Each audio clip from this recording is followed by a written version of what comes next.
माँ और दादी के आंसुओं के बीच ये बच्चा पूछता है कि पापा कहाँ चले गए, वो नहीं आएंगे क्या।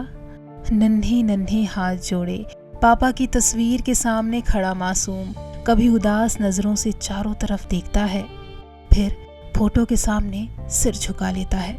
माँ जब बिलखती हुई थोड़ी शांत होती है तो उसके पास बैठता है, क्योंकि कुछ दिन पहले ही उसके पापा बीजापुर एनकाउंटर में नक्सलियों से लड़ते लड़ते शहीद हो गए हैं। और माँ जो उसे आने वाले भाई या बहन की कहानी सुनाती थी, उसकी आंखों से सिर्फ आंसू बहते रहते हैं।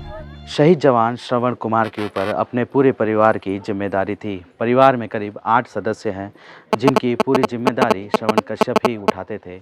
उनके शहादत के बाद पूरी तरह से परिवार गम के माहौल में डूबा हुआ है।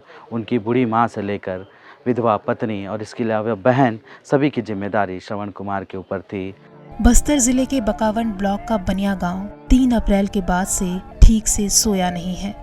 शहीद श्रवण के घर पर रोती माँ, पत्नी और बहन की आवाज चीख चीख कर पूछती है कि अब उनके परिवार को कौन देखेगा। माँ की दवा, पत्नी का श्रृंगार और बच्चे को प्यार कौन करेगा।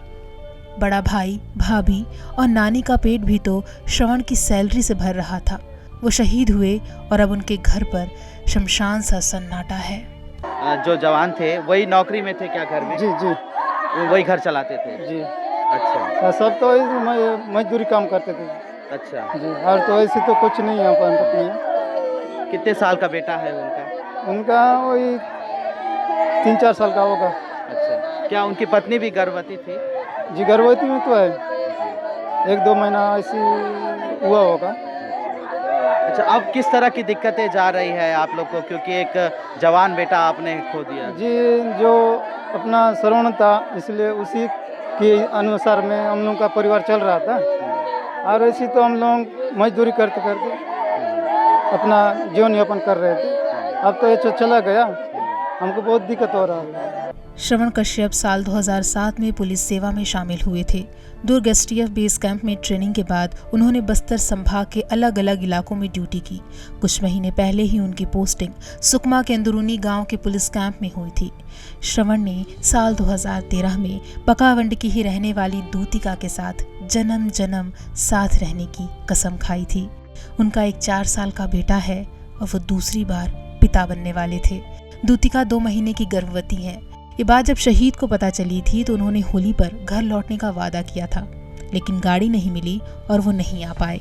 एनकाउंटर से ठीक 1 दिन पहले फिर उन्होंने दूतिका से वादा किया कि मैं आऊँगा, लेकिन तिरंगे में लिपटी उनकी देह आई। उनकी यादों की आंधी आई और दूतिका के हिस्से आया न सहा जाने वाला दर्द। वो कभी चीख कर रोती हैं तो कभी एकदम शांत हो जाती हैं। इस हाल में उनके पास कहने को भी क्या होगा। शहीद की माँ कहती है, आने का वादा करता रहा, आया भी तो देखो कैसे आया है। बेटा मुकना करला केने गला हुई गला आज ही आई खाली आई बोली ना गोटेला चाचा जा बेटा चाचा सा बोली मैं बेटा को सांगा सांग बोलू फोन करवा के सोमवार दिन यार शुक्रवार दिन बेटा ना गोटेला। माँ तुम्हें हम कुछ दे नहीं सकते, दूतिका तुम्हारा दर्द हम ले नहीं सकते, और बच्चे तुम्हारे पापा लौटकर भले नहीं आएंगे, लेकिन वो अमर हैं माँ भारती की गोद में। उनका नाम दर्ज हो गया है वतन पर मिटने वाले शूरों में।